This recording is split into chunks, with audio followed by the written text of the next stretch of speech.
سب سے پہلے تو کیسا محسوس ہو رہا ہے دیوالیہ ریاست میں؟ یہ جو آپ کا دیوالیہ ریاست جو کہ اب آپ کی حکومت کے لوگ ہی نے کہہ دیا، خواجہ آصف صاحب نے کہہ دیا کہ دیوالیہ ہو گیا، اس کے بعد آج میرا نہ معیشت پر بات کرنے کو دل چاہ رہا ہے، نہ میری سیاست پر بات کرنے کو دل چاہ رہا ہے، نہ مجھے یہ لینا دینا ہے،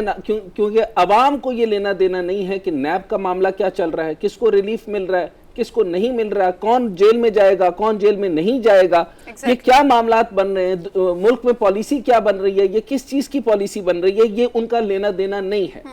عوام کا لینا دینا آج میں بتانا چاہتا ہوں بڑے غم کے ساتھ کہ ایک ٹوکری ہے، ایک باسکٹ ہے، اس باسکٹ میں کیا پڑا ہے؟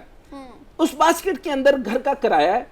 بجلی ہے، گیس کا بل ہے، بچوں کی فیس ہے اور کچن کا سامان ہے، بس اس میں سے تفریح نکال دیں اور بیگم کے میک اپ کا سامان بھی نکال دیں۔ آپ مجھے یہ بتائیے کہ جب یہ باسکٹ جس کے اندر گھر کا کرایہ، بجلی، گیس کا بل، بچوں کی فیس اور کچن کا سامان، جب اس باسکٹ سے آپ نکال دیں گے، میرے 99% پاکستانیوں کو، سارے پاکستان کو، چاہے آپ 22 کروڑ کہیں یا 32 کروڑ کہیں، ان پاکستانیوں کے جو ٹوکری کے اندر سے جب یہ چیزیں نکل جائیں گی تو پھر یہ کیا ہوگا؟ آپ کی 44,000 جو لوگ کما رہے ہیں وہ غربت کی لکیر کے یعنی غربت کی سطح سے بیورو آف اسٹیٹسٹکس کے مطابق نیچے چلے گئے۔ پوچھئے ذرا، میرے سامنے بیٹھے ہیں کیمرامین صاحب، آپ ذرا پوچھئے اپنے اینلی سے، ایڈیٹنگ سے، اپنے سٹاف سے، اپنے ذرا کارپوریٹ آفیسز میں، جہاں پہ بھی چلے جائیں، صرف ایک مسئلہ تھا، سارے لوگ مصروف تھے بریڈ ارننگ کرنے کے لیے۔ ایک لفظ بولا جاتا ہے we are here just for the bread earning، یعنی بریڈ اور بٹر، بریڈ اور بٹر۔ اس پر میں قصہ سنانا چاہتا ہوں کیونکہ دل برداشتہ میں کیوں ہوا۔ چند دن پہلے میں گروسری کی دکان پر گیا، سامنے والا آدمی جو ہے وہ پیمنٹ کیش پہ کھڑا تھا، جب کیش دینے کے لیے کھڑا ہوا تو اس کو پتا چلا جتنا اس کا بل ہے تو اس کے اندر اشیاء ضروری تھی، اس نے 3 انڈے جب نکالے، اس نے بریڈ واپس کر دی، اس نے 2 گھی کے تھیلوں میں سے 1 گھی کا تھیلا ختم کیا، اس نے 2 آٹوں میں سے جب 1 آٹا ختم کر دیا۔ جب اس نے آٹا رکھا تو میں نے دیکھ لیا کہ اب حکمران سارے جیل میں ہوں گے، وہ اس طرح ہوں گے کیونکہ جب یہ لوگ انگیج تھے، میں لفظ بول رہا ہوں یہ انگیج تھے، ان کو آپ نے مصروف کر رکھا تھا کہ یہ اپنی روزی اٹھائیں، اپنے روٹی کمائیں، ہر وقت ہر انسان اپنے جو ہے نا روٹی کمانے کے چکر میں لگا تھا، بچوں کی فیس، اس ٹوکری کی حفاظت میں لگا تھا۔ اب آپ نے ان سے ان کی ٹوکری چھین لی۔ میں اس آدمی کا بتا رہا ہوں، جب میں نے اس خوددار شخص کی مدد کرنا چاہی، میری پاس ہمت نہیں ہوئی کہ اس کی اتنی خودداری تھی کہ میں اس کی مدد کر سکا۔ اس نے وہ جب چیزیں واپس کر دی، آٹا واپس کیا اور جتنے پیسے اس کے پاس سے اس نے پے کر کے لے لیے۔ یعنی آپ یہ دیکھیں کہ آج لوگ 2 انڈے بھی لیں تو 1 انڈا واپس کرنا پڑ رہا ہے، آپ 2 بریڈ دیں تو بریڈ واپس کرنی پڑتی ہے۔ حکومت کی جانب سے تو بڑے دعوے کیے گئے تھے۔ جی میں صرف بتا رہا ہوں، یہ جو ٹوکری آپ نے چھین لی، اس سے جو انگیج ہو رہے تھے وہ اب ڈس انگیج ہو جائیں گے۔ پھر آپ مجھے بتائیں کہ جب یہ 99% لوگ یہ کسی پارٹی کے نہیں ہیں، یہ نہ نون کے ہیں، نہ پی ٹی آئی کے ہیں، نہ کسی کے ہیں، یہ کسی کے بھی نہیں ہیں۔ آپ جائیں، یہ حکمران جس حلقے میں جائیں گے، جب یہ ٹوکری نہیں آئے گی ان کو پکڑ کے ماریں گے۔ یہ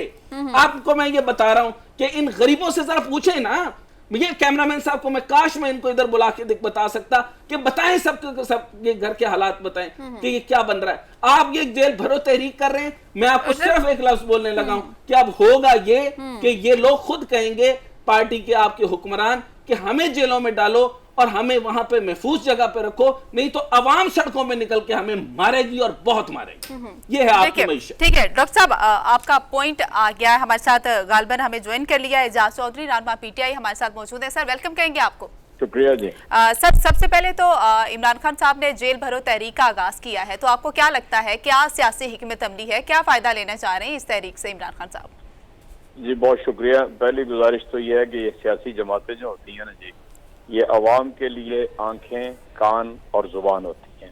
اور جو کچھ دیکھتی ہیں سنتی ہیں اگر اپنی زبان سے ادا نہ کر سکیں تو یہ سیاسی جماعتیں کسی تاریخ پہ پورا نہیں اترتی۔ اس وقت جو ملک کے اندر ہو رہا ہے، اور میں نے تھوڑی سی بات ڈاکٹر صاحب کی سنی ہے، جس طرح انہوں نے بیان کیا ہے، میں یہ سمجھتا ہوں اگر تحریک انصاف خاموش رہتی ہے اور اس کے اوپر بات نہیں کرتی تو ہم بھی سیاسی جماعت کی ڈیفینیشن میں پورا نہیں اترتے۔ عوام کی تکالیف جو ہے وہ دن بدن بڑھ رہی ہیں اور مہنگائی، بے روزگاری اور غربت میں اضافہ ہو رہا ہے، اور اس طرح لوگ پریشان ہیں کہ جب نجی گفتگو میں بھی بیٹھتے ہیں تو اپنے حالات زندگی کو اولیت دیتے ہیں کہ یہ ان کے حالات جا رہے ہیں، اس میں تو کوئی دو آرا سرے سے نہیں ہے۔ تحریک انصاف کے پاس ایک پرامن راستہ ہے کہ اس بات کو اجاگر کیا جائے اور احتجاج کیا جائے، یعنی یا ایک راستہ احتجاج کا یہ ہوتا ہے جلاؤ، گھراؤ، سڑکوں کے اوپر آؤ، جو ڈاکٹر صاحب دیکھ بھی رہے ہیں کہ لوگ آئیں گے حکمران تو ان کے ساتھ کیا سلوک ہوگا، سیاستدان آئیں گے ان کے ساتھ کیا سلوک ہوگا، اسی طرح ہی میں یہ سمجھتا ہوں کہ اگر ہم کوئی بات نہیں اس پہ کرتے، کوئی ایکشن لیتے ہوئے نظر نہیں آتے تو ہم بھی اسی زمرے میں آ جائیں گے کہ یہ بھی وہی لوگ ہیں۔ اس لیے ہم نے طے کیا کہ پرامن طریقہ احتجاج کا، مہنگائی کے اوپر، جو رول آف لا ہے اس کے اوپر، جو عدالتوں کے احکامات کی خلاف ورزی ہو رہی ہے اس پہ عمل درآمد نہیں ہو رہا، اس کے اوپر ملک کا ایک واحد متفق کا دستاویز ہے جسے آپ دستور کہتے ہیں، آئین کہتے ہیں، اس کے اوپر عمل درآمد نہیں ہو رہا، تو تحریک انصاف نے یہ طے کیا کہ پرامن راستہ احتجاج کا اختیار کیا جائے اور اپنے آپ کو پیش کر دیا جائے جیلوں میں جانے کے لیے۔ اس میں کوئی شک نہیں ہے کہ آج پاکستان کا بنیادی مسئلہ لوگوں کا کھانا پینا، یعنی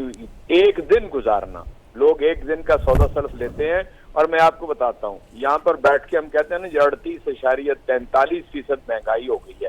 جب اسے آپ چھوٹی کچی آبادی کی وہ پرچون کی چھوٹی دکان پہ جاتے ہیں نا جی، تو اس کو آپ 2 سے ضرب دے لیں، یعنی مارکیٹ ریٹ سے پھر وہ چھوٹی مارکیٹ اور چھوٹی مارکیٹ سے آگے پھر اس سے بھی چھوٹی مارکیٹ، عام آدمی کا تو تعلق اس دکان کے ساتھ ہے، وہ نہ مین مارکیٹ جا سکتا ہے نہ ڈپارٹمنٹل سٹور میں جا سکتا ہے، چنانچہ آپ یہ سمجھ لیں کہ اسے کوئی 50% اس وقت، آج سے اگر 10 ماہ پہلے وہ ایک چیز 100 روپے میں خریدتا تھا تو آج وہ چیز اسے 200 روپے میں ملے گی، یا وہ 100 روپے کی آمدن میں اضافہ نہیں ہوا تو 50 روپے کی چیزیں اسے ملیں گی، وہی کہ جو 10 ماہ سے پہلے اجاز چودھری صاحب یہ فرمائیے گا، اجاز چودھری صاحب ڈاکٹر صاحب ایک بات اگر آپ اجازت دیں، جی پلیز، ایک چیز اور اس میں اضافہ کر لیں،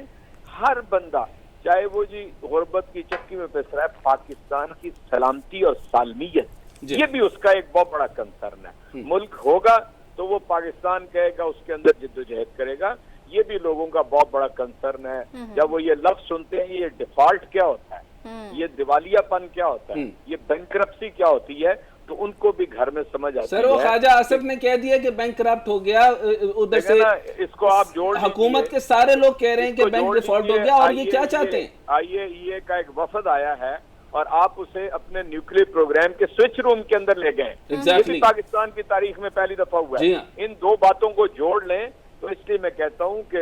پیٹ کے بعد جو دوسری چیز ہے وہ تحفظ ہے،